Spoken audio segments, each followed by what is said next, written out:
भीषण रस्ते अपघातानंतर मृत्यूशी झुंज देणाऱ्या 36 वर्षीय तरुणाला खारघर येथील मेडिकवर हॉस्पिटलमधील डॉक्टरांनी नवे आयुष्य दिले आहे. तळोजा येथील रहिवासी भूषण भालेकर यांचा फेब्रुवारी महिन्यात खारघरमध्ये गंभीर अपघात झाला होता. स्कूटर आणि कारच्या जोरदार धडकेत त्यांच्या दोन्ही पायांना आणि हाताला गंभीर फ्रॅक्चर झाले होते. तसेच शरीरावर अनेक ठिकाणी खोल जखमा झाल्याने त्यांची प्रकृती अत्यंत गंभीर बनली होती. अपघातानंतर त्यांना तातडीने मेडिकवर हॉस्पिटलमध्ये दाखल करण्यात आले. डॉक्टर प्रमोद फोर यांच्या नेतृत्वाखालील डॉक्टरांच्या टीमने रुग्णाची प्रकृती ओळखून तात्काळ उपचार सुरू केले. रुग्णावर ORIF, बोन ग्राफ्टिंग आणि बायकॉन्डिलियर प्लेटिंग सारख्या गुंतागुंतीच्या शस्त्रक्रिया करण्यात आल्या. अत्याधुनिक तंत्रज्ञान आणि वेळीच उपचारांमुळे कायमस्वरूपी अपंगत्व टळले. शस्त्रक्रियेनंतर रुग्णाला ICU मध्ये ठेवून फिजिओथेरपी आणि विशेष उपचार देण्यात आले. सध्या रुग्णाची प्रकृती सुधारत असून तो पुन्हा सामान्य आयुष्य जगण्याच्या दिशेने वाटचाल करत आहे. तो ऍक्सिडेंट नंतर हा पेशंट इकडे 36 वर्षाचा मुलगा आहे. तर त्याला इकडे आणलं गेलं. दोन्ही पायांना फ्रॅक्चर होतं. एका पायाला मांडीच्या हाडाला आणि एका पायाला पायाच्या लोअर लिंब खाली, पायाच्या खाली, गुडघ्याच्या खाली फ्रॅक्चर होतं आणि लेफ्ट हँडला दोन्ही हाडं फ्रॅक्चर होतं. त्याचं ब्लड प्रेशर डाऊन होतं त्यावेळेला. त्याला इमिजिएटली असेस करून CT वगैरे करून स्टेबिलाइज करून पेशंटला ऑपरेशन थिएटरमध्ये त्याच दिवशी घेता आलं आम्हाला. मिनिमल इन्व्हेजिव्ह पद्धतीने हे ऑपरेशन करून त्याच्यामध्ये त्याचे चारही जी हाडं आहेत ते आपण स्टेबिलाइज केली त्याच दिवशी. त्यामुळे पेशंटला इमिजिएटली आम्हाला मोबिलाइज करता आलं आणि त्याला लवकरात लवकर आम्ही आता 2 महिने झाले तो त्याचे मुवमेंट्स करतोय, स्वतः तो हालचाल करतोय. पेशंटला इमिजिएटली आम्ही दुसऱ्या दिवशी बसवायला सुरू केलं. पाय खाली सोडून, पायाला सूज वगैरे होती, ते सगळं ओव्हरऑल हळूहळू त्याच्या रिकव्हरी होतं. 10 ते 12 दिवस तो हॉस्पिटलमध्ये होता. स्टिचेस वगैरे काढून त्याला आम्ही त्या 12 दिवसानंतर डिस्चार्ज झाला. तो स्वतःहून थोडासा वॉकरच्या साहाय्याने साईडला बसू शकत होता नंतर. आणि त्याचप्रमाणे आता त्याला 2 महिने झाले सर्जरी नंतर स्वतःहून वॉकरच्या साहाय्याने थोडा सुरू झालाय. त्याला ओव्हरऑल रिकव्हरीला 3.5 ते 4 महिने लागणार आहेत आणि दोन्ही पायांना मेडिकवर हॉस्पिटल हे एक टर्शरी केअर सेंटर आहे. त्याच्यामध्ये ट्रॉमाचा एक स्पेशल युनिट आहे. ट्रॉमा केअर डॉक्टर्स हे पूर्ण वेळ तिथे असतात. त्याचबरोबर इथे सगळ्या facilities including CT scan, MRI, x ray, sonography हे जे डायग्नोसिससाठी लागतात, त्याचबरोबर तत्पर ऑपरेशन थिएटर्स हे आहे. त्यामुळे जर ट्रॉमाचा कुठला एक ओपन इमिजिएटली अर्जन्सीवाला पेशंट आला तर त्याला आम्ही 10 ते 15 मिनिटात येऊ शकतो, एवढी इथे तत्परता आहे जर एमर्जन्सी. तो इथे हा ट्रॉमा केअर युनिट हे कम्प्लिटली एक वेगळं आहे, कारण हे हायवेवरती सेंटर आहे. डेफिनेटली इथे ट्रॉमा हे बऱ्यापैकी आहे. तो ॲम्ब्युलन्सेस मेडिकवर हॉस्पिटलचे अवेलेबल आहेत, सगळीकडे अवेलेबल आहेत आणि तिकडे लवकर आहेत. ते लवकर सगळ्या जागांवर पोहोचतातही. बाहेरच्या ज्या ॲम्ब्युलन्स, बाहेरचे ट्रॉमाचे पेशंट येतात तेही इथे इमिजिएटली हँडल केले जातात. त्यावेळेलाही कुणालाही मेडिकवरचा एक डेडिकेटेड ॲम्ब्युलन्सचा नंबर आहे जो आम्ही लोकांना माहिती आहे आणि त्या ॲम्ब्युलन्सवर त्या नंबरवर जर फोन केला तर immediately ambulance definitely medical hospital provide.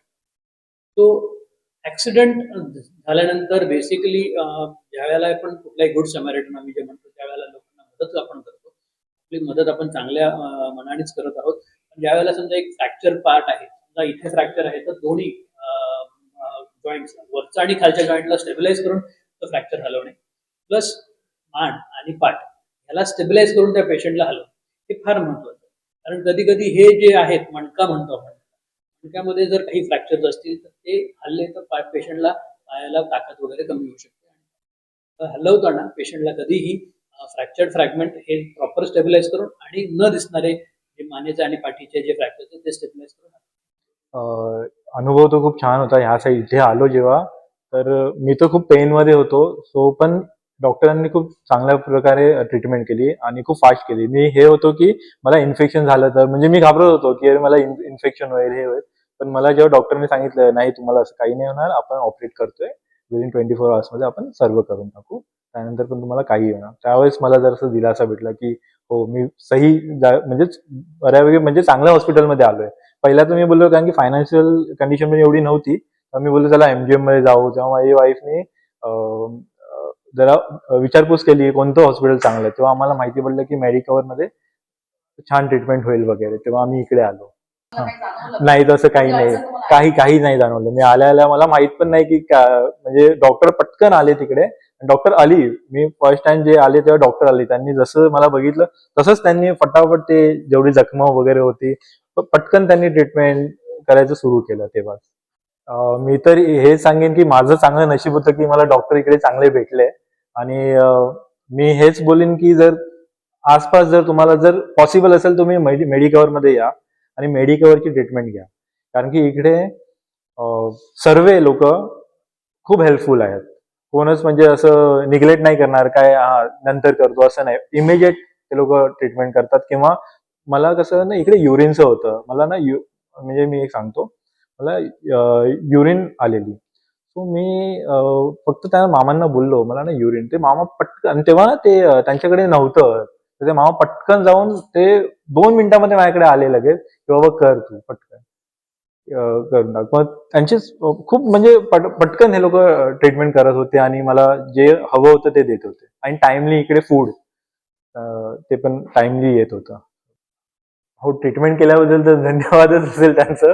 अजून दुसऱ्या तऱ्हेने काय म्हणजे ते मला नाही समजत की दुसऱ्या तऱ्हेने मी काय त्यांना बोलू. But right. डॉक्टर तर ते सर्वच बोलतात की देव आहे आणि ते आहेच. कारण की आपल्याला ट्रीटमेंट आपण घरी बसून नाही ठीक होऊ शकत. आपल्याला डॉक्टर पाहिजेच, कारण की त्यांनी एवढी स्टडी केलेली असते, प्रोफेशनल असतात त्याच्यामध्ये, त्यांनी एवढे वर्ष त्याच्यामध्ये हे केलेलं असतं, त्यांना माहिती असतं की काय झालं आणि काय नाही.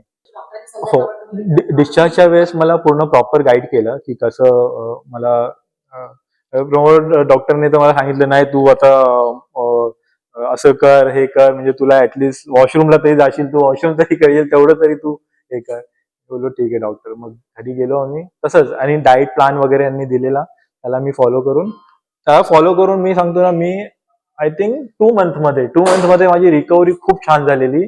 आणि 2 मंथ मध्येच मी ना पाय खाली टेकायला लागलेलो असं. आणि आता मला 4th मंथ चालू आहे, म्हणजे आज 8 तारीख आहे, 3 तारखेला 3 महिन्यात संपलेला आणि आता 4था महिना सुरू झाला. आणि मी ना वॉकर घेऊन 4-5 स्टेप जातो आणि मागे पण येतोय. तो व्हिडिओ सुद्धा आहे.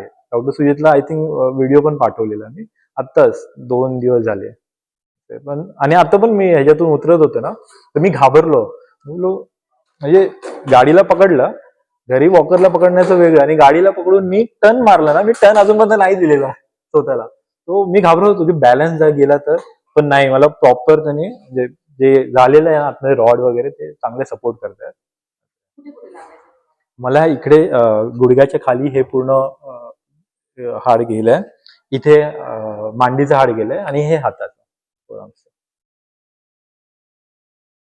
ब्युरो रिपोर्ट, नवी मुंबई, पनवेल वार्ता न्यूज.